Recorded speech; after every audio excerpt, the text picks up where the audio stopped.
concerned with moolah. You don't know how you're supposed to earn it, or what to do with it, or how to keep it. You're a freak with a dark, shameful secret. But you're not the only one. Get your hidden financial fears with a blast of sun.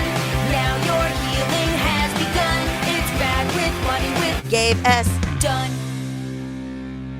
Hello, and welcome to Bad with Money. I'm your host, Gabe S. Dunn. This is a show about finances and feelings where we don't talk down to you or scream at you or wear hats or have sound effects like bow, bow, bow, or a bear growling or whatever. I am joined today by Perez. Would you like to explain who you are and what you do? Absolutely. I am Perez. I'm the founder of a company called Bravely Go, and we focus on sustainable finance. So, how can we invest for our future without also killing the planet? How can we kind of use what we've got, reduce, reuse, recycle, save that money, achieve financial freedom, be cool while doing it? Well, have I ruined your life? Because I asked you to get into Jim Cramer with me. A man that I have known about and referenced for a while, seen clips of, but I was like, I'm going to do a deep dive because I'm willing to be wrong. Maybe, there was some stuff in here that was pretty useful. So we read Jim Cramer's Stay Mad for Life, Get Rich, Stay Rich, Make Your Kids Even Richer, which he wrote with a man named Cliff Mason. What is your first takeaway? What do you know about Jim Cramer? Honestly, I feel like I'm a really good person for this book because I have zero exposure. I was going in pretty cold and I was like, okay, Jim, this is your book. Tell me who you are. I don't know. No preconceived notions. Got it. So you had never seen his show?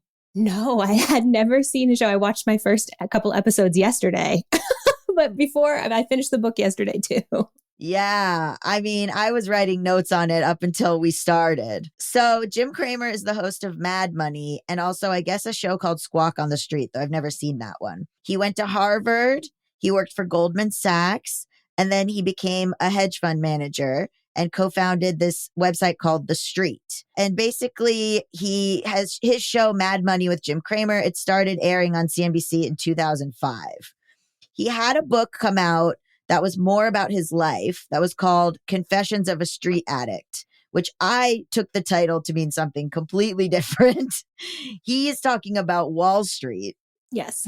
So what a wild title to choose. Yeah, a little bit aggressive in a way that I was like, oh no, he's kind of co-opting a story. But anyway, yeah, I get it. Street addict, fine. He's a money manager. He describes a really fast pace. He wants to basically be involved in these sort of shark-like attacks that fund managers make. Okay, so he's telling tales out of school. He's a truth sayer. A flamboyant, he said it and he said what he said kind of guy. Yes. He is Jewish, which I love to point out on here because I am Jewish.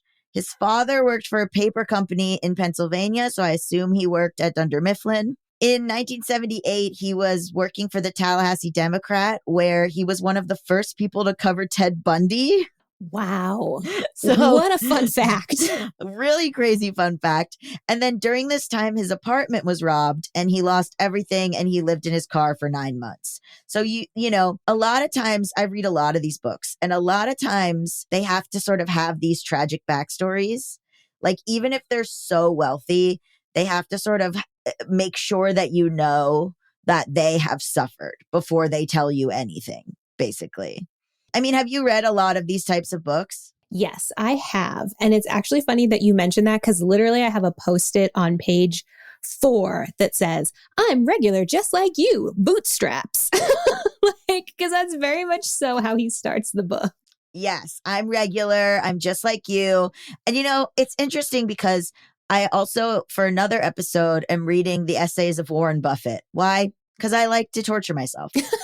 And also the audience seems to enjoy when I've absolutely done a deep dive and been tortured. And Warren Buffett doesn't really make any bones about being average. He doesn't ever say oh, I'm just like you. And so, a lot of these books do start out that way. I'm guilty of that, in Bad with Money. But again, my story is being bad with money. I'm not really giving you any sort of advice as if I'm learning along with you. So that's sort of my thing. But a lot of these people who are rich now, which I'm not, will say, oh, I started out in these humble beginnings. I'm just like you, that kind of thing, which is sort of like almost the trope we have to get through. Yes, I'm big agree. I do feel like a ton of these people who write kind of, and I'm talking, I mean, there's a lot of finance books out there, but I'm talking about sort of like the really big names, right? The Dave Ramseys and the Susie Ormans are very like, and I worked my way up and I was a waitress and I went bankrupt, right? Like Dave went bankrupt and Susie Orman was a waitress and they let you know. Was a waitress and got, I think, her first seed money from someone like a customer at the restaurant. That's like her origin story. She was a former guest on this show and she is sort of my tether / nemesis. Yes, I see that. I get that. And yeah, that story is wild. But then these people go on to become so fabulously wealthy and have huge platforms. Like you and I both have platforms, but neither one of us are Dave Ramsey level financial platforms, right? And I also am not wealthy. Like I'm financially fine. I'm doing okay. I feel good about my money, but I do not have, I think Dave Ramsey's were like $55 million and I am not. Let's put it that way. Yeah. One thing I will say about Jim Cramer is that he is not someone who got rich off of writing books like the guy from Rich Dad Poor Dad. He's a guy who actually was managing money. And then, so his advice isn't useless, I will say. Now, he does talk about, in terms of like, even now on CNBC, I watched an interview with him, and he's sort of the opposite of Warren Buffett in that he doesn't think financial advice is timeless. Like he's never sort of saying like, oh, you know, you don't have to keep up to the minute because the advice will stick no matter what, which to me is convenient because he does have a show where he has to give you the latest advice all the time.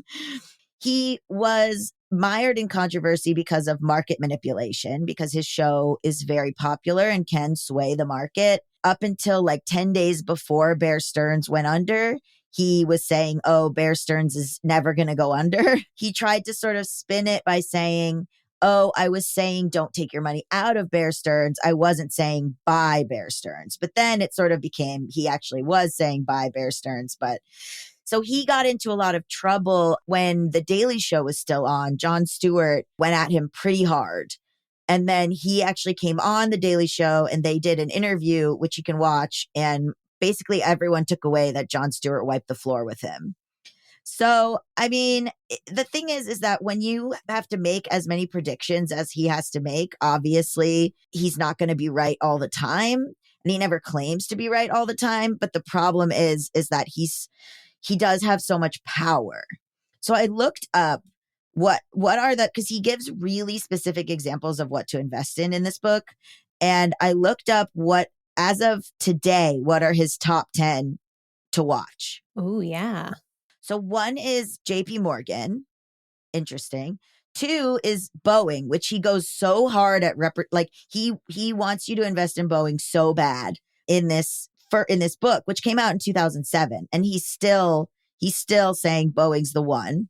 Disney and Procter & Gamble, which he mentions like in this book a lot. He wants Elf Beauty, which is kind of wild, I guess, because Walmart bought it or something. Delta Airlines, and then Microsoft, which is kind of funny because later on in this book, he does not believe in Microsoft, which is hilarious. So the book came out in 2007. The guy he wrote it with was the head writer for Mad Money. I mean, he kind of is like going back and forth between, I'm just a flamboyant guy who loves attention. I'm just silly. I'm just like, you know, a weirdo, to kind of what you were saying, where he's like, I'm an everyman and anyone can get rich.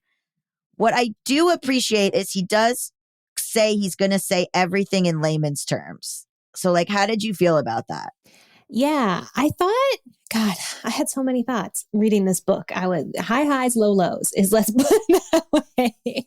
But I did appreciate that. So the book is written somewhat repetitively. It's very much so like, I'm going to tell you what I'm going to tell you. I tell you it, and then I tell you what I just told you. He does repeat a lot of things, which I do think for a topic like investing specifically is a good way to approach it, because a lot of people are really intimidated and overwhelmed by investing. And there is a lot in this book. I mean, he really goes definition by definition through different types of bonds, like what an index fund is, what a mutual fund is. And then, like you were saying, he breaks down his specific picks in detail. So I do think that the repetition can be helpful, but he vacillates between being this kind of like over the top TV personality. He references his TV show like every 4 paragraphs and then being like, but I lived in my car. And then also being like, I made a ton of money in my hedge fund and my hedge fund got 24% returns every year after fees. He also mentions that a lot. So he has 3 distinct personalities of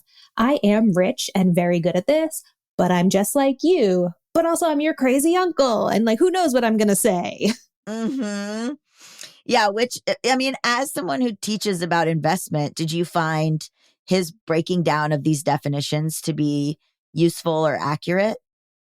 I did find them pretty good, honestly. I did have a couple of notes where I was like, wow, am I agreeing here? Like, oh, I know. It's really one of the things about these books is that like you want to sit here and rip them apart. And Dave Ramsey was so easy to rip apart. And maybe it's bad that I did that as one of my first ones or that I did Rich Dad, Poor Dad, because both of those people are absolutely unhinged. But Jim Cramer, for all of his unhinged behavior, there was like some really good definitions in here. Yes, I agree. Now, the whole thing with him is that he is admittedly amoral. So he right off the bat is like, my advice is amoral. There's no judgment. It's just to get rich. I don't really care what these companies do or if they're good. That's it. You know, one thing that I've noticed as a pattern is basically a lot of these people talk about how to not pay taxes. And it reminds me of how people say, well, we want to do a wealth tax. And then, you know, someone like me, a leftist socialist, is like, absolutely, let's do a wealth tax. But then the pushback on that is they're going to find ways not to pay taxes anyway. You could do a wealth tax and you know what's going to happen? Those people are going to put their monies in offshore accounts. Like it's not as though the problem is that they aren't being taxed enough, which is one problem. But the other problem is that they know all these tricks to not pay taxes and they share them with each other. And so this book, I mean, openly, I mean, a lot of times he'll be like, this is legal, quote unquote. This is not fraud, quote unquote. But he is like pretty much giving a lot of advice on how to avoid taxes. Yes. This is actually like a very strong vein throughout the whole book where and I kept writing comments about it, but he rails against the system really hard. And then also in the next paragraph will praise the system really hard. Like the whole section on 401ks, he was ping-ponging back and forth between 401ks are the worst and also 401ks are pure capitalism and I love them. And he hates pensions. That was so interesting. Yeah, he hates pensions. Okay, we're going to get to that. On page 15, he does a thing where he's like, the meaning of rich, you know, it is a lot about luck, right? He's like, of course, I can't teach you everything because it's about luck. But the problem is that it's not luck. It's systemic. Like, he's saying, oh, it's luck. You know, are you born into a wealthy neighborhood or not? And it's like, well, but that just doesn't happen by accident. Right. And I actually wrote this down on page 16. I have a post-it here where on page 1, he starts the book by being like, I firmly believe anyone can work the financial system and get rich.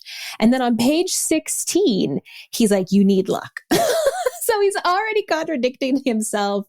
And that just continues throughout the whole book. He does. I have it marked down that on one page, he says, everyone should own stocks. And then on the 4 pages later, he's like, stocks aren't for everyone. Yes, he does that repeatedly with index funds too. He's like, I love index funds. You can't go wrong with index funds. And then he's like, if you only invest in index funds, you're an idiot. Like pages apart. So I didn't realize that because he has a show where he can do heavy market manipulation, he's only allowed to invest in his own charitable fund. So that's where he does a lot of his. And then he has a website where you can see what he's investing in, which I think is interesting. One thing that I thought I had not seen in other books is that he is ride or die for health insurance and disability insurance. Yes. He was so intense about you need health insurance, you need disability insurance.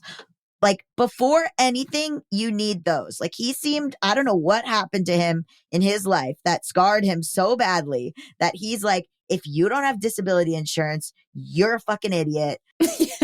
You're asking to like fall down the stairs and become a quadriplegic. Like he's very intense about I know health insurance being important, but he's like seems to be really traumatized by medical debt. Yes, he has those 3 types of disability insurance that he talks about in detail. And you're right. I mean, it's like 5 or 6 pages straight of the details of the different plans, but how important they are. And it's before he gets into details around budgeting. So he really wants you to do this as step 1 in getting your financial life together, which I agree. The only other book that I can think of off the top of my head that mentions disability insurance is Tiffany Alice's book, Get Good with Money. Is that what it's called? Okay. And she has a whole chapter on insurance in general, and she mentions disability insurance. But most other financial books don't even go near insurance. So I did think, it was very interesting that he was like, this is number 1. If you don't do this, you're dooming yourself to a life of poverty.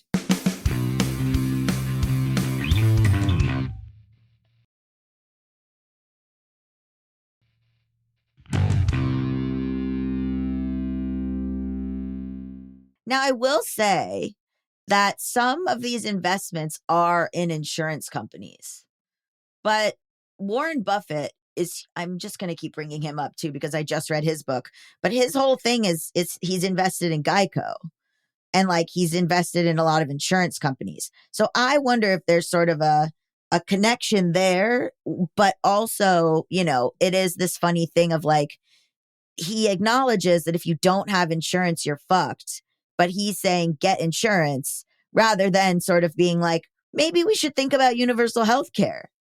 But again, he's amoral. Like he's just here to he actively is like, I'm not here to change the world. I'm here to just like make you wealthy. The amount of Post-its / just like on the page annotations I have of that just say he's so close to the point and then misses it, because he frequently, like I said, he will criticize the system. He'll be like, it's really hard to save for retirement in the United States. It's really expensive to live in the United States.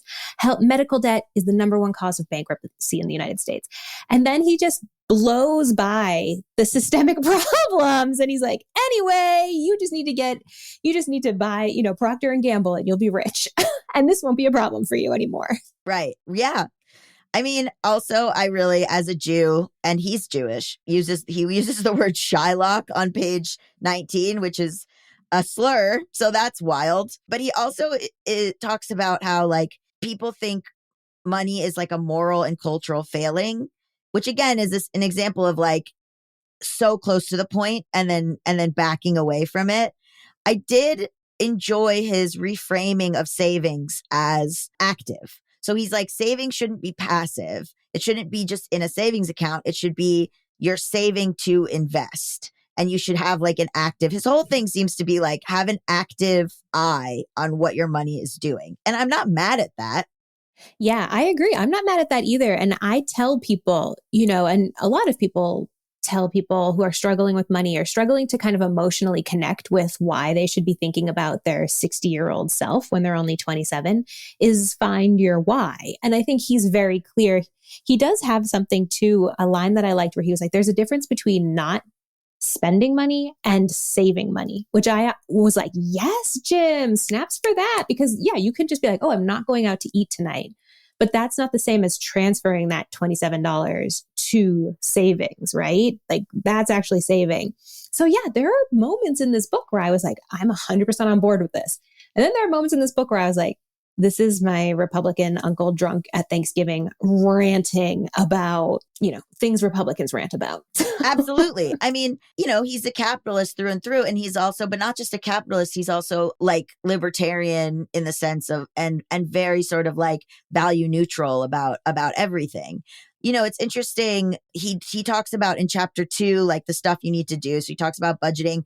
I did enjoy like saying, oh, okay, take the money that you want to save and put it in your IRA so you can't touch it really, like rather than in a savings account for a lot of your money. I thought that was really interesting. his after health insurance, his number 3 thing is have no balance on your credit cards. And he bangs on about interest rates, which is something that I do a lot too. And I'm like, yes, this is smart information.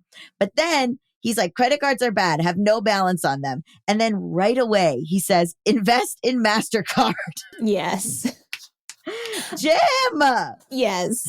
He's like, don't do these things. But the people who aren't reading this book are going to do these things. So take advantage of them, baby. Yes, that's exactly it. Oh my gosh. On page 47, where he is talking about budgeting, I literally have a post-it that says the problem sailed over his head because he's talking about medical debt. And he's like, so many people have medical debt. And, you know, you always need to have health insurance. You need to do all these things. But then he's just like, people are going to get sick and like, you can capitalize on that. And I'm like, baby, what are we doing? No, exactly. It's so wild. It's really, really funny. Like he also, gives advice about snowballing, which is a strategy of like taking your credit card debt and putting it to a new credit card that has like a teaser rate, which is like, I think we've talked about that on this show a little bit. People feel very differently about that. And I think Dave Ramsey coined snowballing, which is devastating. But also he hates debt too. So I don't know. They both hate debt, which is not a thing but Dave Ramsey's thing is to scrimp and like take, don't ever treat yourself. And Jim Cramer's like, no, you can do nice things for yourself. Like it's not, he doesn't sort of like one thing he says is, it's true that food and shampoo are necessary, but what you're spending on them might not be. And I was like, that's not terrible. No. Yeah.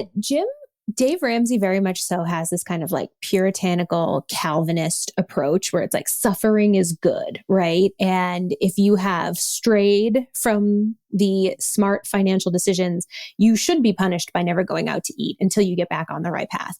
And Jim does not strike me as that kind of puritanical person at all. Like I feel like Jim's trying to have a good time. No, his hat budget alone for his show. He's like, where am I going to get more sombreros? He is anti treat yourself, but he's anti the idea of deserve. So he says, if you don't spend money on the things you enjoy, what's the point in having money? But he's saying there's a huge difference between I deserve it and I can afford it. So he mostly is just like sort of trying to talk about, the ways that people do say things like you're not allowed to have any fun if you have any debt or any, like if you're trying to save at all. And like, I think it is worth pointing out the very different ways in which they approach stuff, and that Jim's way is a bit more realistic. Yes, I agree. And as someone who tries to approach money from a sustainable perspective, both from an environmental perspective and from a what is sustainable for you in your life, like what will keep you budgeting, how much free spending will keep you overall financially responsible, I can actually get on board with that. Like I tell people a lot of times, the average American sees something like 5,000 advertisements a day. We are constantly bombarded with messages to buy and messages that there's something wrong with us, that only spending money will heal.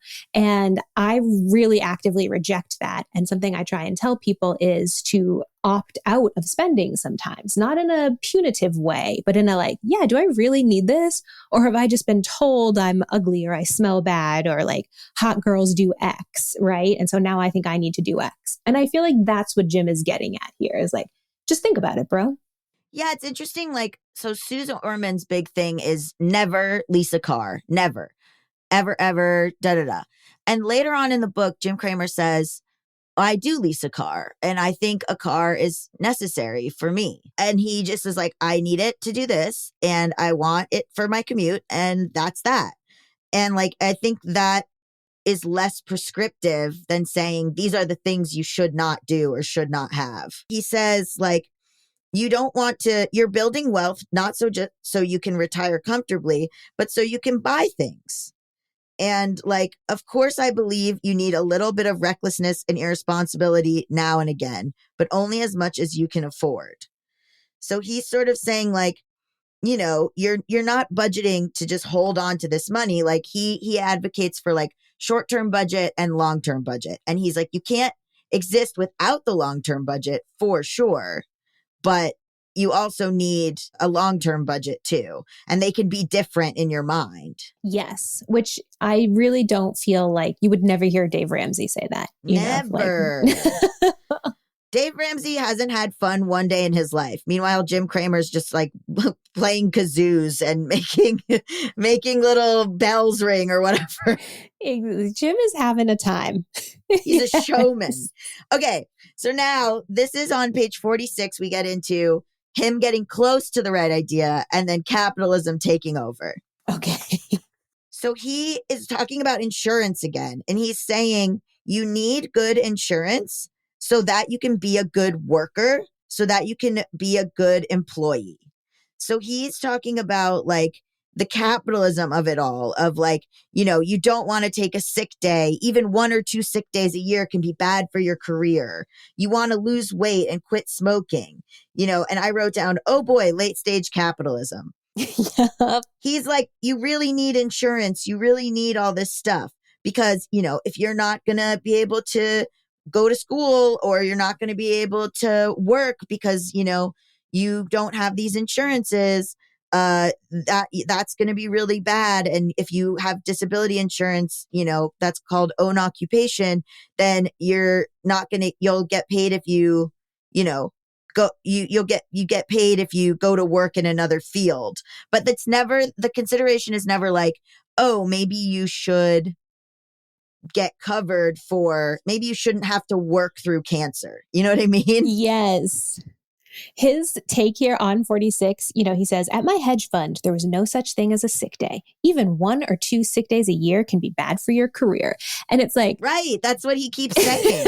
Hey, Jim, like to your point, Gabe, you know, like having cancer is bad for my life. And also life is more than just a job. Like we are not put on this planet and born to simply show up and like make Jeff Bezos more money, right? Like that's not what it's about. Yeah. I mean, he's very much like, you're fucked if you don't have these things. Well, anyway, get them. Yeah. Yeah. He's not like, why is life so hard and expensive? Let's unpack that. He's just like, life is hard and expensive. You better be more of a capitalist than you already are.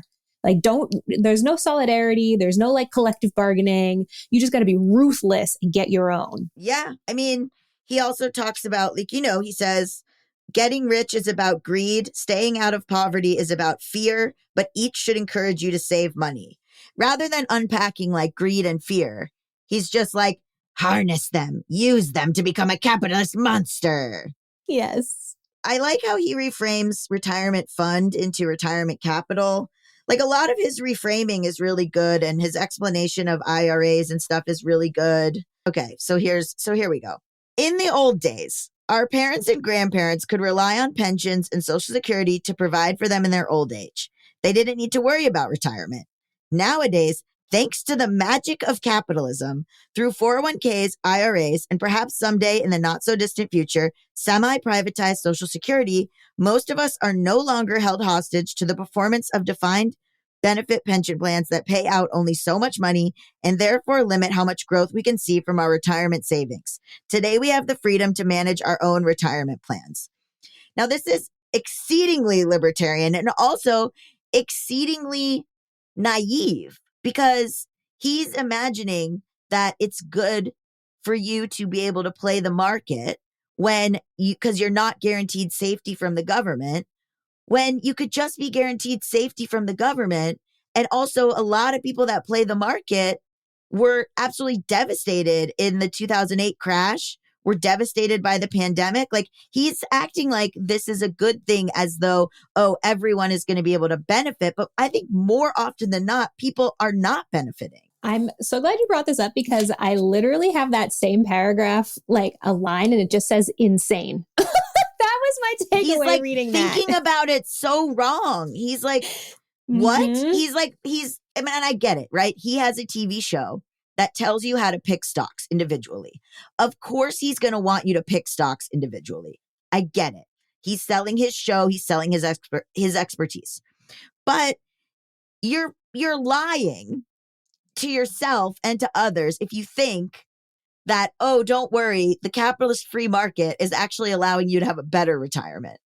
Yes, it's this libertarian kind of like prosperity gospel bullshit that every major personal finance outlet and individual sells. And, you know, his take here through nowadays, thanks to the magic of capitalism, you have the ability to choose your own investments and you don't have to settle for like what is in the pension and therefore chosen for you, because now you have the opportunity to maybe get 20% returns, 40% returns. And he's completely failing to say, you're also running the risk of getting negative 5% returns, of going bankrupt. You know, he's just showing you the, like, I'm thinking of the Aladdin cave where it's like all the gold, but then it's a sham at the end and Aladdin has to haul ass out of that cave before he dies. Right. He's like saying like small government, basically. Yes, 100%. And, you know, I think later on he talks about he's very anti-stock options, like which we're about to get to, but he doesn't think you should have stock options in the company that you work for, which kind of made sense, but harkened back to this a little bit. So this is where he says he's amoral. I know I have an over-the-top amoral persona on my TV show. And look, who among us doesn't have an over-the-top amoral persona? I certainly do. Then he says, I've always maintained that good investors need to be able to put their money in companies that do bad things. Yes. And again, as someone who, like, I don't invest in fossil fuels. I divested myself and my partner from fossil fuels in 2021. And I feel fucking great about it. I'm like, Exxon is literally killing the planet and all of us. I will not be giving you my $200 a month. Thank you. And he's like, but have you considered that you're not getting rich, Kara? I know. And he's like, burn the planet down, baby, because you're going out on a gold throne. And I'm like, no, you unhinged monster. He's like, I mean, he's basically just like, hey, get yours, build, you know, like in The Purge where Ethan Hawke like builds that house that's just like very secure. And then, okay, well, not to ruin the first Purge film. Also, I have never in my life talked, like, I think in my Bad with Money book, I talk about The Purge for 2 pages. Like, I'm not saying my book is better, but in The Purge, it's a fantastic franchise about class warfare. Ethan Hawke builds this house to basically protect his family from the Purge, but then Purge people get in. I mean, it's basically like, hey, I'm going to succeed and I'm going to make myself and my family live in this Purge house while everything else goes to shit outside. Totally. It's this, again, like, this is what drives me. Sometimes I wonder, you know, what am I doing with my life being in personal finance? Because really all I want to do is go be like an organizer, but I really am constantly horrified by my colleagues' hyper individualistic approach to money. And there's like 4 people I can think of off the top of my head in the personal finance space out of hundreds of people who even mention like community or like giving and donations. Like everyone else is just like, here's how you can get rich as fuck ASAP. And like, I want people to have money, but I also want all of us to be okay.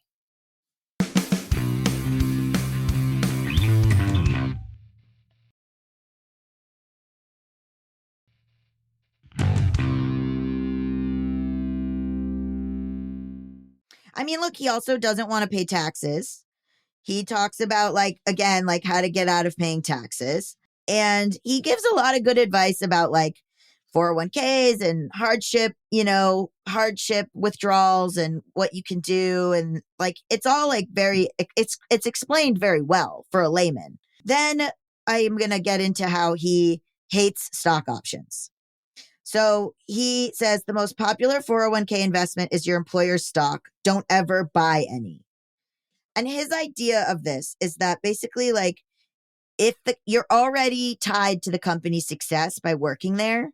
So why have stock options for that company? Because if the company goes down, you're already getting fired. So you may as well have stock somewhere else. Now, what do you think of that? In my most generous take, I see where he's coming from. And he does use the example of Enron, which is a very good example of employees getting royally screwed by one company. But I do think I thought it was odd that he went so hard on this point because he really acts as if it's a make or break financial decision. And I'm like, I just don't share that same belief.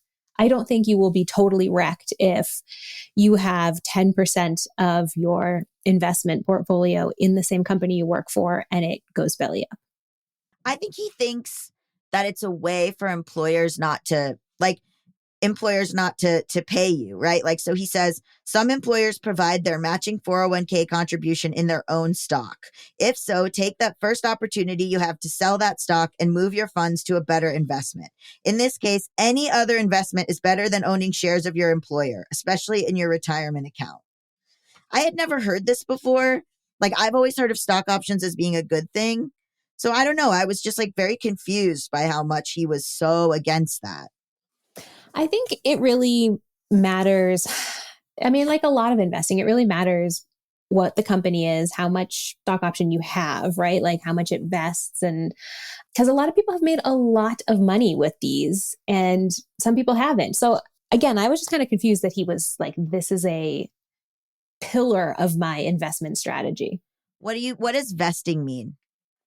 Oh, so vesting is a way that companies can get you to stick around for longer. So companies will often offer employees stock options, but they can't be realized, they can't be sold until they have vested, which means the employee has served a certain amount of time at the company. So it's like, oh, you've got 30% stock options here. The first 10% will vest in your first year, the second 10% in your second, and the third in your third year. That makes sense. I mean, I do like that he keeps banging on about needing to look at what you're investing in and needing to check the performance of your capital and all of that. And like that you need to be active about these things. So like, yeah, for sure. And like looking at what kind of fees you're paying and looking at if that's eating into your gains. Sure.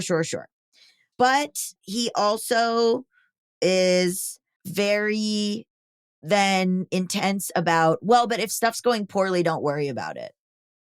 Like, so like look at everything. But then later on, he does say a problem is that when things are going poorly, people start ignoring their portfolios because it's too hard to look at.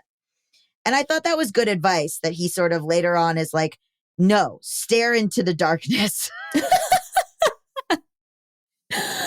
Yeah, well, I feel like because this book is really fundamentally about how to choose good investments or how to choose the investments that Jim Cramer thinks are good, he really does spend the first part of the book teeing up. You need to be willing to put in time and energy to stock picking. And part of that is paying attention to the market when the market is down. Yes. And I thought that was really interesting that he is talking about diversifying. And he's like, when you look at your discretionary portfolio, which is not your IRA or your 401k, it's like your stocks that you're playing with. If all of your stocks are up at the same time, it means you're not diversified enough. He's saying if you want some of your stocks to be up and some of your stocks to be down, because then you know that you're in enough different like sectors. And I hadn't really thought of that. I thought that was very interesting. And he also talks about like, he acknowledges that he's very flamboyant. He uses the word flamboyant for himself. And he talks about like buying stocks for capital appreciation and buying bonds for capital preservation. And I liked those terms. Are those like terms that are used by everyone? Not by everyone. They are, well, I would say they're very commonly used on Wall Street, but they're a little bit dense. So your kind of like average Instagrammer or TikToker doesn't use that. But I agree. I thought that's good phrasing. And often when you go to open an IRA or a solo 401k or whatever, is, they'll ask you, what's the point of this account? What do you want to do with it? And it'll be like capital preservation, capital growth, like retirement, something like that. And so I appreciated his use of language here. Yeah, do you want to keep your money that you have and be safe, or do you want to really grow your money? That seems to be like the two ways to do it. Now, then he says, not everyone should own stocks. Then he says, don't accuse me of hypocrisy, but literally like 2 minutes ago, you did say that everyone should own stocks. So it's very confusing. But you're right. He says, like, it's basically a full-time job. Like, and he says, if you can watch my show, you probably have time to practice stock picking and do a good job at it. In the past, I may have done more harm than good by encouraging people to invest in individual stocks. I don't feel guilty about it because I have always hammered home the point that if you're going to invest in stocks, which can make you an incredible amount of money, you have to be willing to work really hard at it. And then he says, I am not the first self-made millionaire to write a book telling you how to get rich. The difference between me and most of the other guys and the ones who've already made it is that most of them sell their story, not their advice. I made my story a separate book, which I think sent a mixed message about being a great money manager. When I say these guys sell their stories, I mean then their books go something like this. I made a fortune doing this thing. Let me tell you about it. And if I did it, so can you. If it's a book about real estate, more often than not, it probably doesn't contain much good advice about investing in real estate.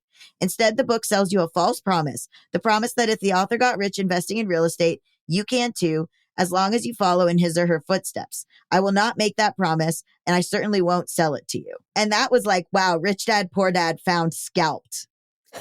Rich Dad, Poor Dad found absolutely dead in a ditch. Damn. One thing I appreciate is he names names and he goes for the jugular. He does not pull punches. And I had underlined that same part because I completely agree. That is a ton of financial media, right? Like, here's how I made $10,000 in passive income. Like, do exactly what I did. And there's no nuance around, will this fit your lifestyle? Do you have the same abilities that I have, et cetera, et cetera? And Jim speaks to that here, which I appreciated. But at the same time, peppered throughout the whole dang book is him being like, I made $1 gazillion in my hedge fund, and that's why I'm talking to you about which stocks to pick. Like, he's doing the same thing in a way. Yeah, but also I appreciate that he's not like, I just made money selling my book, you know? Like, a lot of them are that. So, okay, fine. He also is like, again, like Warren Buffett found dead in a ditch because he says, no two stocks in the portfolio should occupy the same sector. So if you own Bank of America, you shouldn't also own Citigroup. And then he's like, don't think for a minute that you need to be diversified across different kinds of investments. It would be insane to invest 20% of your portfolio in stocks, another in bonds, another in mutual funds. This is not what diversification means. It's like he's talking about that it means like, you know, having your money in different types of places, not different types of things. Now, so he literally says at one point, don't have all your eggs in one basket. Warren Buffett, in his book that I just read, he literally says, have all your eggs in one basket and watch that basket carefully. So that's actually extremely different advice from the two of them, which then later he says Warren Buffett's his idol, but he has like a totally different take. Like Buffett is like, put all your money in a sector you believe in, and then just be very diligent and do all of your homework on that sector and watch that sector. Jim Cramer, which now I'm wondering if maybe it has to do with his show, right? Is that it benefits him to have you buying all kinds of stocks. But yeah, I mean, I don't know. Which of them is right? Well, I think this is a good example of the truth that there are many ways to get rich, right? Some people get rich via real estate. Some people get rich because they invent Facebook, and some people do well with index funds, and some people do well with stock picking. So like stock picking worked for Jim. Index funds and being really in on one specific area has worked really well for Warren Buffett. So they're both speaking to their strengths and their experiences. Is one better than the other? I would say Warren Buffett's is easier for most people because it's way less work. But is it better? I don't know. I wouldn't say definitely it's better. Yeah, write in, guys. The two genders, Cramer or Buffett. And let me know which one you are. I am like, we need a poll option on the podcast. Which absolutely out of touch old man are you? And we're going to get into that in a second because I did some fun research. Okay, so he explains stocks and bonds, which is great. I think it's really good. Also, again, names and says this thing about Warren Buffett on page 104. And Warren Buffett, absolutely, his silence is deafening. When will he respond? Where is the diss track? He also says he wants you to manage your own portfolio. He thinks that, you don't always have to be invested in an S&P 500 index fund, but then almost immediately he talks about how you should be invested in a Vanguard index fund. So pretty confusing. I think he just thinks he's giving you choices. I want to read where he explains that running this yourself is a full-time job. So he's saying, okay, if you're going to own stocks, my standing rule is that in order to do well, you absolutely must spend at least 1 hour a week doing homework on each stock you own, in addition to doing a lot of research before you buy. That research includes actually listening to the company's conference calls, reading its quarterly and annual reports, and familiarizing yourself with the market's current attitude towards the stock, which you can do by reading articles about it, looking at its recent performance, and looking at the performance of companies in the same business. I also believe you have to tap Google fairly regularly to read any articles about the stock around the nation and the globe. This is a time-consuming process, but you can do all of this online. You shouldn't try to own more than 10 stocks because any more than that, and you practically have a second job keeping on top of them. Sir. Yeah, so this is the thing, and this is what I learned investing in the stock market, doing my own individual stocks, is that it is a second job. Like, it's so time consuming. It's why people hire these managers. But the thing is that sounds like a lot of work for someone to do who like has kids and like has a hobby and has another full-time job. Maybe they work at retail or they work at an office or whatever. But if this is your full-time job as like a money manager, it's not that much work. Yeah. Oh, I completely agree. And like, if this is the first or maybe the second financial book you're reading, and then you want to jump from reading, Staying Mad for Life to reading companies' quarterly reports, that's a huge leap for an average person to make because quarterly reports are dense, right? And there's a lot of like very kind of snobby investing language that most of us don't have exposure to or familiarity with. Oh my God. Sitting on a conference call, absolutely no way. I'm asleep holding my phone. He also talks about like not fearing short-term losses, which he starts getting into more and more. And I think that kind of sets his show and his predictions up for success, right? Like he's like, yeah, like, there might be some short-term losses, but that's because you're not holding on to them long enough. And it's sort of like, well, yeah, buddy, it's because you told people to buy Bear Stearns 10 days before it went under. And then you were like, well, if you just hold on to it, you're actually not being smart because if you just hold on to it, it'll come back. It's going to be fine. Yes. He never outright blames anyone in the book. He's never like, you're not already rich because you're dumb. He's like, you're not already rich, which is nice because some people do that.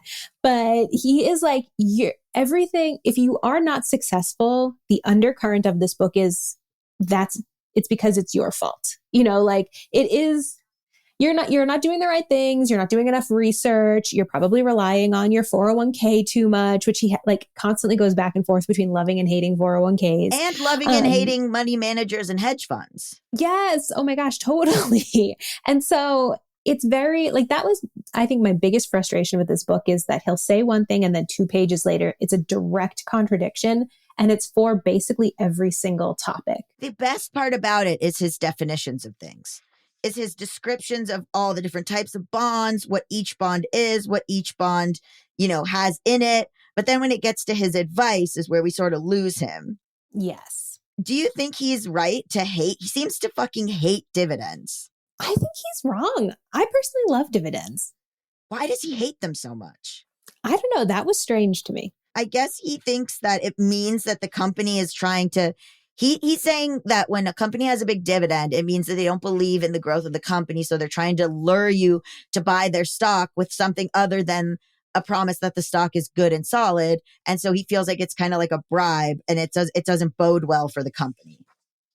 Yeah, but he also uses on page 113 he says, I consider a stock high quality if it has a significant buyback, which there's a stock buyback, which he defines as when companies use their money to buy up their own stock and take it off the market, which I'm pretty against stock buybacks. It's pretty unethical, I think. Oh, can you explain more of what that is? Yeah, so stock buybacks have become very popular in probably the last 15 years. And so what they're doing is they're putting shares on the open market. This is very big picture, but companies will put shares on the market for anyone to buy, but then use their own profits or sometimes savings from like laying people off to buy back their own stock. And so there's less for other people to buy. And then it gets concentrated in this very small pool of already insanely wealthy investors. So it's just the rich get richer using this tactic. And it's a corporate tactic. And he's saying, oh, I think that means that it's a good company because they are essentially creating like scarcity, making the company more valuable. And I'm like, that's a big leap, Jim. That's a really big leap. And that's a weird metric to be using to determine if a company is valuable or not. Why do you say that? Well, you can change.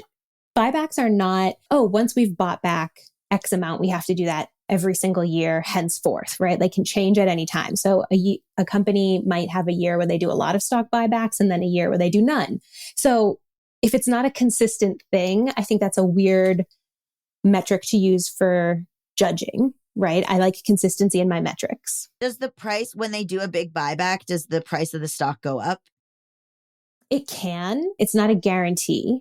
And it really can create, like if you are to Google, if anyone's listening to this, I would Google like stock buybacks 2020 because it was a big thing in 2020. And a lot of companies caught a lot of heat for doing it. Like it was a negative PR thing. So I think that's also should be considered for like when people are saying, oh, we need to boycott whatever company, right? Like we need to boycott Coca-Cola, we need to whatever because of stock buybacks. Now the stock can go down because it has negative word on the street, right? Well, not word on the street, negative word of mouth. Yeah. So it's kind of like one can negate the other. I just thought it was a very tenuous thing to hang his hat on. Also, how dare you do this to Coca-Cola, Warren Buffett's absolute favorite drink, and also my favorite Diet Coke. But okay, we can't get into Coca-Cola because I'm going to talk about that on Warren Buffett episode because that's all he drinks and it's very weird. Okay, do you think this is right? If you get into a fund because it has a good manager and the manager leaves, it's time for you to get out too. How do you feel about that? Oh, yeah. I underlined that as well. I thought that was interesting. I had never considered it. On its face, I don't think it's bad advice because he's right. If you're paying for a mutual fund or an actively managed fund, and then the person who is managing it leaves, you're no longer guaranteed their expertise or returns. So I think there's actually quite a bit of value to that strategy. Yeah, I thought that was really interesting too. Because then he later goes on to not only recommend funds, but he recommends the people who run those funds. Oh, and we're going to get into it. So then he talks about family stuff, which is fine. The only thing I took away from this was that he wants you to put some stuff in your kids' names, which is pretty interesting. He talks about the housing crisis and the Big Short and everything. He says, I've never had a moral problem with paying taxes. I know many people, probably many of you, do have strong political objections to taxes, and that's a legitimate position. I've always felt that as a rich guy, it would be obscene for me to complain about paying taxes or paying for anything else of that matter, even if my tax rate is higher.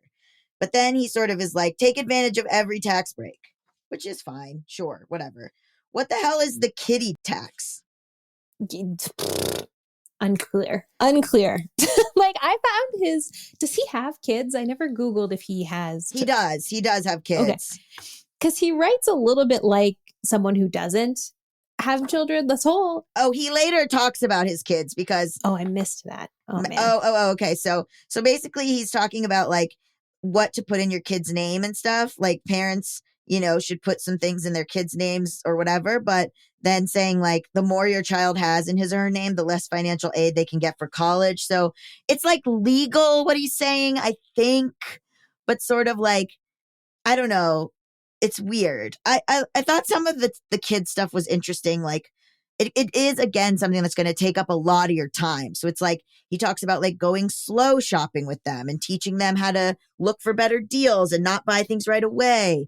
And he tells them to, do stocks. So like invest with kids, like, and like have the stocks sort of be honest with them about money. And then he recommends 6 stocks for children under 6 to buy.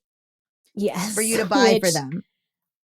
And I thought that was hot. That was like a yeah. hot take. And to explain to them what they're buying, like stuff that they know what it is. So like Disney, Viacom, Hasbro, Gap, Gymboree, and McDonald's. Not bad, but just sort of interesting that he's like, and then the kid, when it goes to McDonald's, it'll be like, I own stock here, which can you fucking imagine that kid?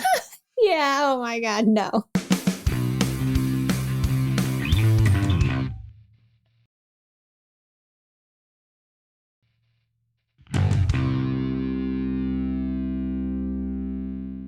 Something you said earlier that I think again is a thread throughout the book is Jim talks about loopholes that exist. And he's like, anyone can take advantage of this. And I think you and I are on the same page where we're like, no, Jim, you shouldn't be taking advantage of this. Like it's that cartoon where it's the three people standing on boxes to look over a fence.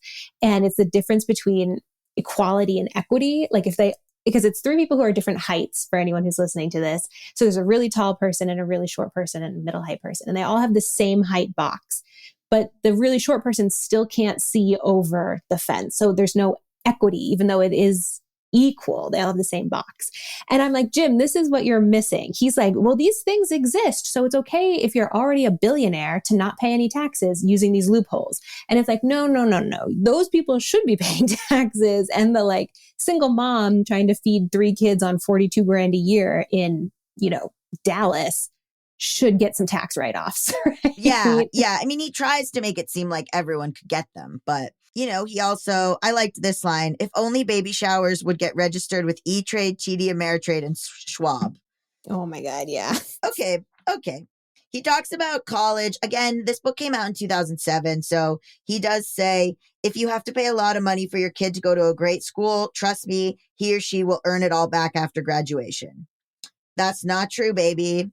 That's not true. Says, okay, so this is also Rich Dad, Poor Dad, found dead in a ditch. He said on page 150, when you buy a home, you want to live there. And then he talks about, it's a really great paragraph about how the housing market sort of started to decline. And basically you can get all of this same information from watching The Big Short. But yeah, he very much is sort of saying that what went wrong there. And it's interesting because most other books will say buy real estate and then rent it out.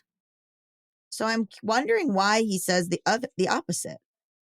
Yeah, he goes pretty hard for a finance guy of just not being enamored with real estate. He's very much so like, he says here, I'm not saying buying a home can't be a great investment, but I am saying you can't think that investments in real estate will always go higher. And a lot of the real estate fanboys and girls and theys are very much so like, you buy a house, you rent it out, you're always going to make cash flow $500 a month. It's only going to appreciate in value. And Jim is just like, that might not happen.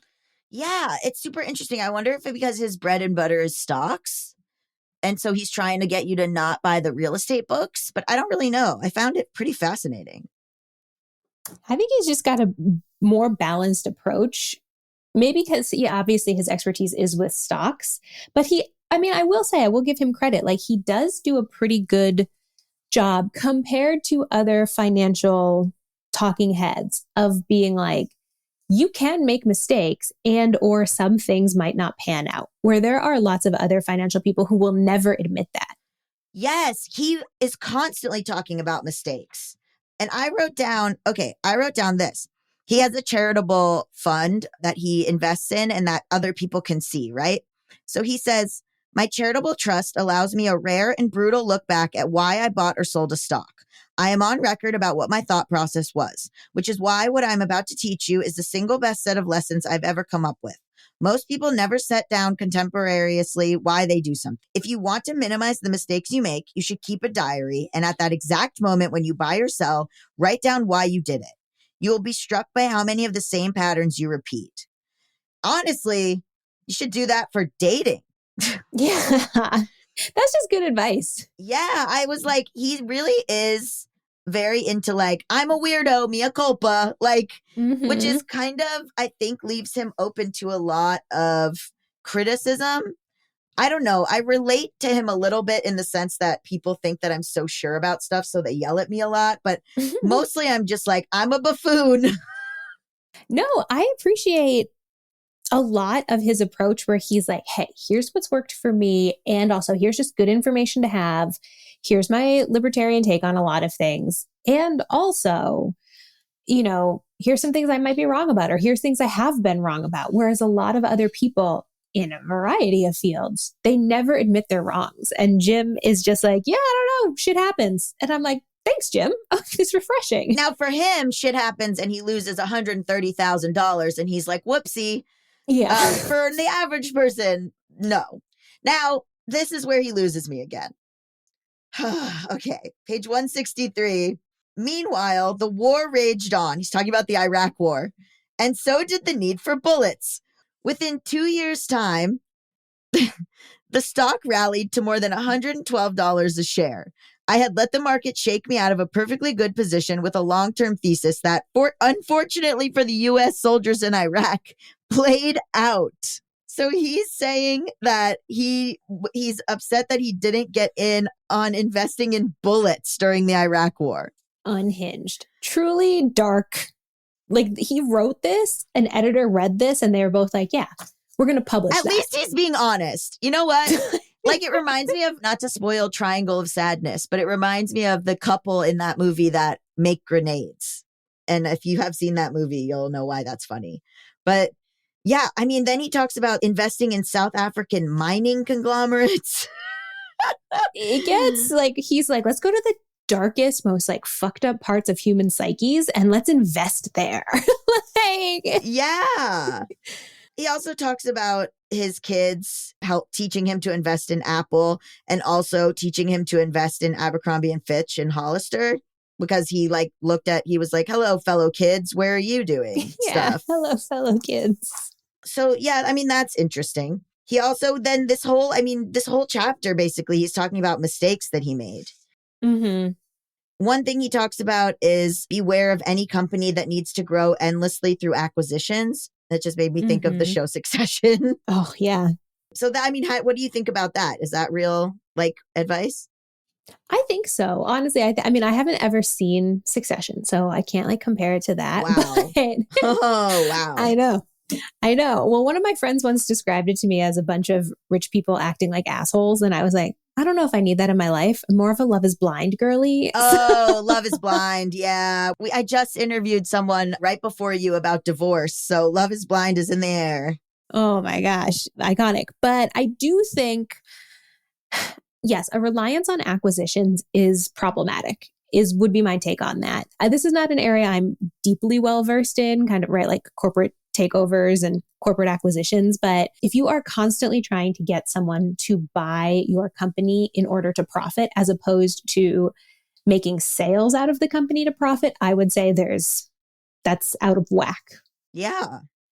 I also really liked this thing he said about paying attention to other things that are going on in the world of these companies. So, for example, he talks about this Lamar advertising company that was making billboards that had liquid crystal displays. And everyone was like, oh my God, this is amazing. And then he started looking into car accidents in those areas where they had been put up. And highway safety officials started saying that the billboards were too dangerous and actually that car accidents were going up. And so he realized that he shouldn't invest in them because the stock dropped because the concerns went nationwide. The other example he gives of this is that he's saying don't trust the media, which is extremely funny in his world, where he's saying okay, so the media actually makes, he's saying read these newspapers and be aware of stuff. But then he's also saying no lesson has spooked me out of more money than this one, in part because it is, as part of my job, I am such a close observer of programming. The media isolates the most negative story about medical issues and plays it in your face over and over until you can't take it anymore. Yeah, I found that to be deeply ironic given what else is in this book and also his job, which is basically yelling at people to buy things or to not buy things. You're part of the call is coming from inside the house, Jim. Right. He's also, I think, trying to hedge his bets again by saying like, well, if I tell you to invest in Procter & Gamble and then tomorrow something comes out that Procter & Gamble did this thing, it's not my fault because the media is, you know what I mean? Like I think he does take a lot of responsibility, but he also is, he still has a show to promote. Yeah, and he also does what a lot of rich people do, which is scapegoat the media. Like, it's just a hobby, I believe, for high net worth individuals to be like, no, we can't trust the media because because I'm not saying it and I'm right in all things and ways. So if I'm not saying this, it can't be trusted. Yeah, I mean, he is the media, which is funny. I mean, he goes in hard on Barron's, which is so funny because Barron's, I guess, did a check on if any of his advice is like true at all. And he said, oh my God, not long ago, Barron's, a publication that in my lifetime has made me no money, decided it wanted to find some way to discredit me. Absolutely. The library is open, Hunty. Wow. So he just spends this whole chapter sort of being like, Barron says I failed to beat the market, blah, blah, blah. I never said that. Their goal was to drive me off the air, which as befits a News Corp publication taking on a program on CNBC. Yeah. Damn. He's just like, I got beef with Barron's and now I have the mic. Like, he's like, this is my book and we're going to talk smack. Exactly.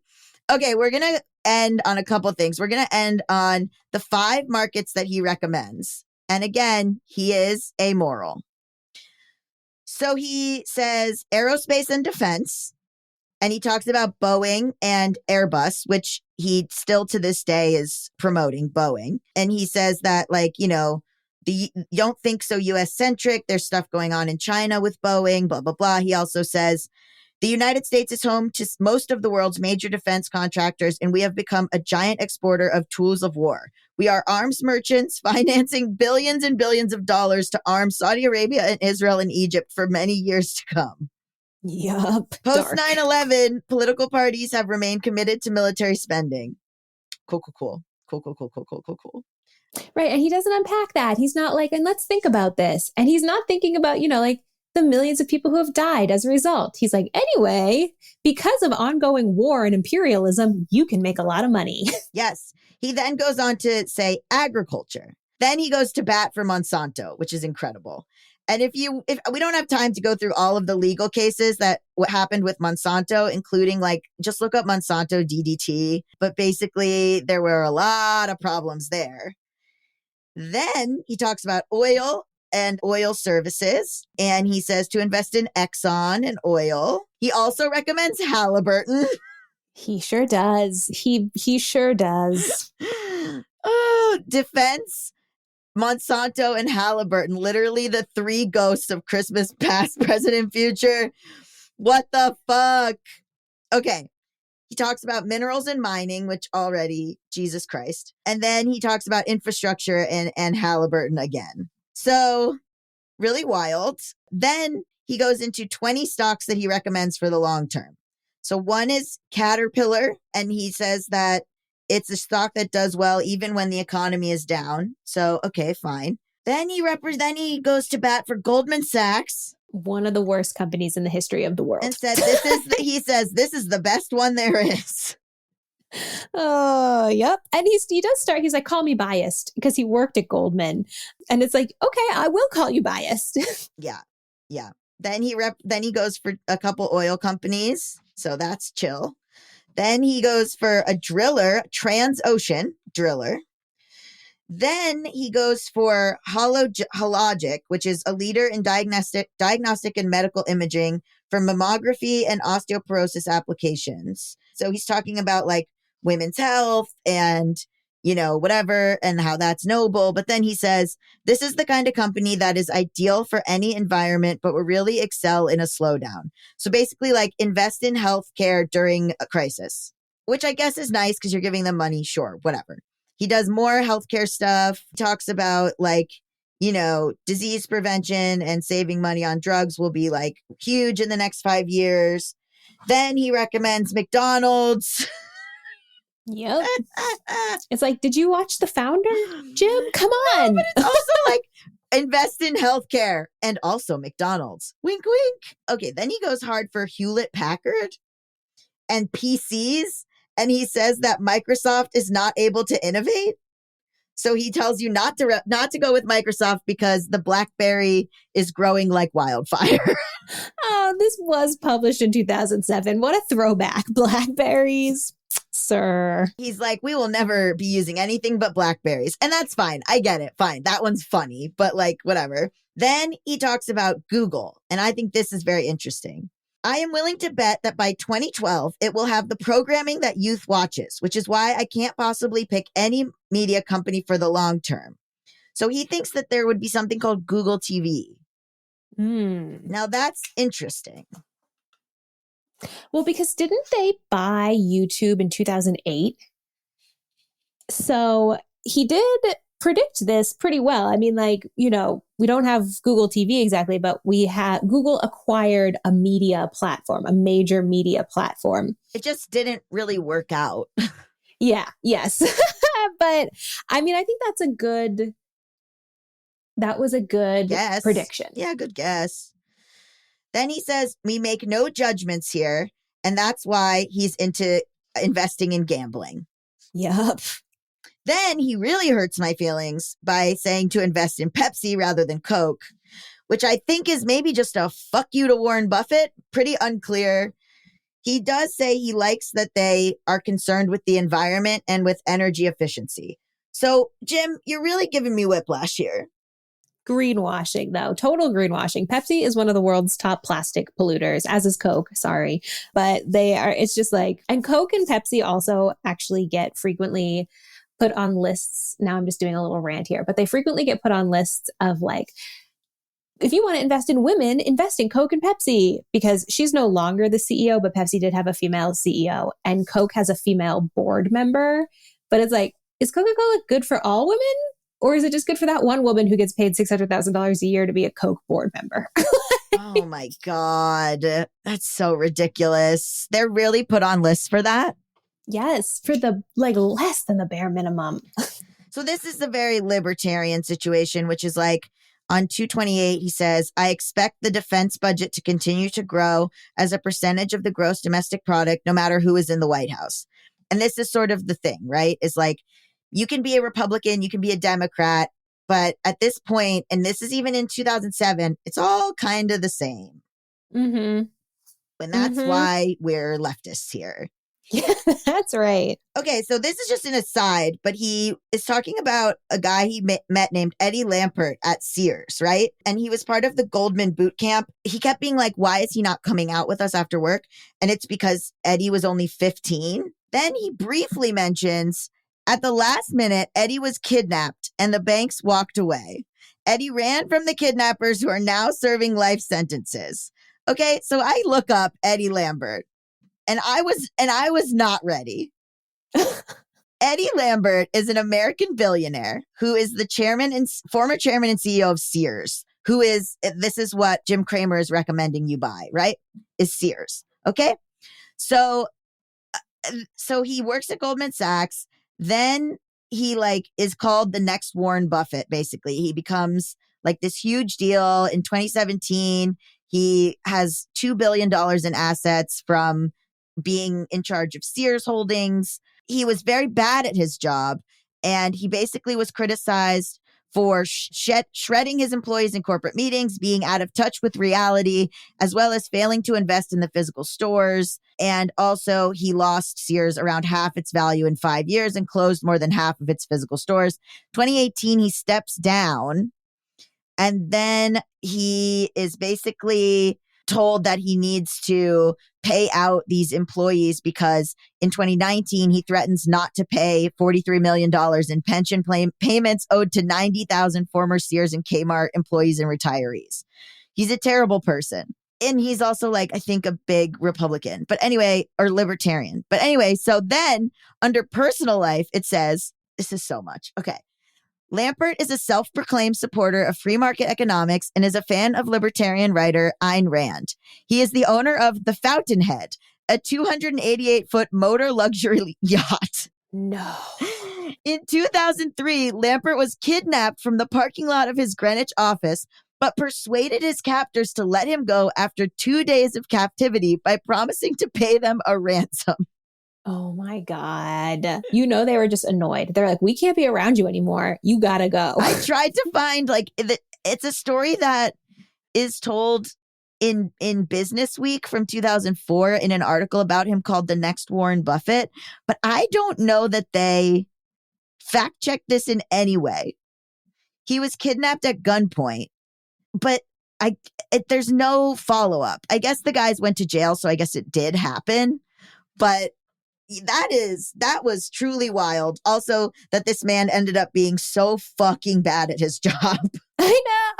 I know. Especially for starting at 15. Like, wow, there's just a lot. Where is his book? I'm like, we gotta get that. We got to do a deep dive onto this man. And Jim says, my friend Eddie, I'm betting on him. Well, don't.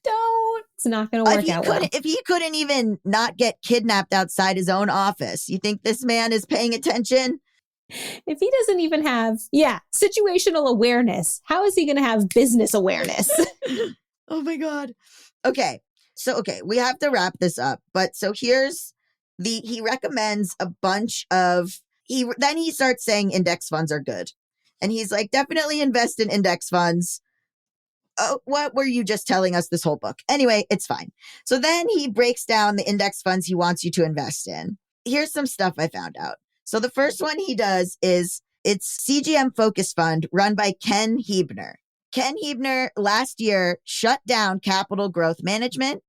So he just, had dramatic gains, dramatic losses, according to Bloomberg, and now it's closed.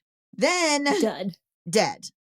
Then we get to Rice Hall James Microcap Profile run by Thomas W. McDowell Jr. Thomas W. McDowell Jr. passed away in 2017, so he is dead. Okay. He has these metrics for why. He also at one point says microchips are a risky investment, which is hilarious to me because that's like a huge thing now. And then I looked up Muhlenkamp. So he recommends a bunch of other people, blah, blah, blah. He talks about small cap funds, totally fine. And he talks about, like, should you invest in this when you're 25 or when you're 55, which I do appreciate. He also, like, talks shit. Like, he'll be like, I don't know, it seems like maybe this guy is losing his edge, but maybe not. Who knows? Like, he's talking about this guy, Edward Killen. And he's like, a good money manager gets better, if less intense, with age. Okay, fine. You literally named him by name. Then we get to Muhlenkamp, which is run by Ronald H. Muhlenkamp. And I looked up Muhlenkamp, and his board is the only one with women on it, but it's almost all his kids. So the thing with that is that it really looked to me like Succession. Like, it was very much like, oh, wow, he really just put his kids in charge, and that's their job, is to run this thing that their dad does. Then he says about him, the risk is that he's lost his touch. And instead of making people money in bad markets, he might start losing you money in good ones. If Muhlenkamp is offered in your 401k, though, you've hit the jackpot because funds this good are really offered in 401ks. Is Muhlenkamp as good as the top guys on this list? Maybe not. But time will tell, and he's better than anyone except my top guys. I just again, he's so like, this guy's amazing, but is he super amazing? No. But is he great? 100%. But do I love him? Not that much. Like, he's constantly back and forth. Yeah. I do love naming names. I appreciate naming names. I appreciate it. For sure. Now, the thing is, what I wrote down is that I looked it up, and all of these are men, and all of these men are absolutely ancient, if not passed away. Now, has time gone by since this book came out? Sure. Almost like 15 or more years. Fine. But it gives you a sense of who he trusts and looks up to. Exactly. Like, there's a lack of social nuance throughout the whole book. And the fact that he doesn't recommend any funds like run by women, run by people of color, or it even acknowledges that like that might be an interest to people or anything like that. It's not even on his radar. Kara, after all this, after everything we've been through, together with me, you, and Jim, he recommends the Vanguard 500 Index Fund, which is the one everyone fucking says to invest in for all of time. Oh my God, he sure does. I like pulled white hairs out of my head when we got to that part because I was like, this aged me. This book culminating in this recommendation has aged me 5 years. Why did we spend all this time for you to recommend Vanguard, which my boyfriend, who used to be a CPA, recommends to me every day? Oh, Jim. I mean, on the one hand, never change and also change immediately. That's how I feel about this book and Jim. What? So, okay, final thoughts. What are your final thoughts on this? Okay, final thoughts, the good. I do appreciate that this book goes way more specific around investing in definitions and language than 90% of money books. And I think that is really to be commended. I hate the libertarian bent. I think libertarians are garbage. And I'm like, take that out of this book immediately. And I don't know, I'm kind of torn on like his kind of kooky, I'm just saying stuff, but like I made a lot of money, but I'm just like you. I go back and forth on. Sometimes I'm like, yeah, this is working for me. And sometimes I'm like, I'm going to smother you. Please be quiet. He wasn't the worst one that I have read. Because I'm not talking about books by people I respect, like Broke Millennial or Tiffany or anything like that. We've been reading a lot of books by people that I'm like, okay, I have a vague idea of why they suck. And they are wealthy. People who are wealthy. So let's see. He wasn't the worst, but the bar is on the floor. He also was like, hey, why don't you invest in bullets while we are in a war? 100%. Yeah. Hard to come back from that, frankly. Really. And also like invest in gambling and also invest in health insurance, but then invest in McDonald's. Like, yeah, it's very evil. So I don't know. I guess it depends on what side of the world you want to be on. I once saw a tweet that was like, Kim Kardashian's political stance can be summed up in, I don't like what the problems are doing to the world, but I love the source of the problem. Like, and I'm paraphrasing a little bit, but that's also Jim, he's like, yeah, some stuff is shitty, but like, you know what? I love the things that make things shitty. And that's, where can people find you and more about you and your work? You could find me on Instagram, at TikTok, at WeBravelyGo. And then I'm on Twitter as well, but like not that much because Elon's made it less fun, but that's at BravelyGo. And then I have a website, bravelygo.co, not .com. I don't know where that'll take you. I couldn't afford the .com. So just .co, bravelygo.co. It rhymes. Thank you so much. And I'm so sorry. Thank you for having me. I'm not sorry. I'm glad I read it. I won't be rereading. That's where we're at. I'm afraid I'm going to have people over to my house and they're going to see all the books I have on my shelf and think real weirdly of me. Yeah. What? I don't know. I thought I liked Gabe, but I don't know anymore. Right. Bad with Money with Gabe Shane Dunn is a production of Noted Bisexual. Produced by Melisa D. Monts and Diamond MPrint Productions. Edited by Diane King. Post-production sound by Coco Llorens. And music by Mike Kaplan, Zach Sherwin, and Jack Dolgen, as sung by Sam Barbera. Thank you. Love you. Bye.